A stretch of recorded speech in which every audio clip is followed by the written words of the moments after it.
subax wanaagsan saaka waxaa idinka soo salaamayaa deegaanka Maxamuud Gacal ama Dusmo ninba sida u yaqaan gobolka Hiiraan.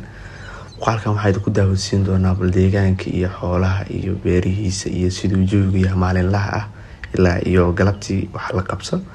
Marka war badan idima gelin doono muuqaalka ay kala bixi doona dhawaan balse marka waxaad ila dhageysataan marka qofku hurdada ka soo tooso dhawaaqa ugu horeeya ee subax dhageyso maqlayaan.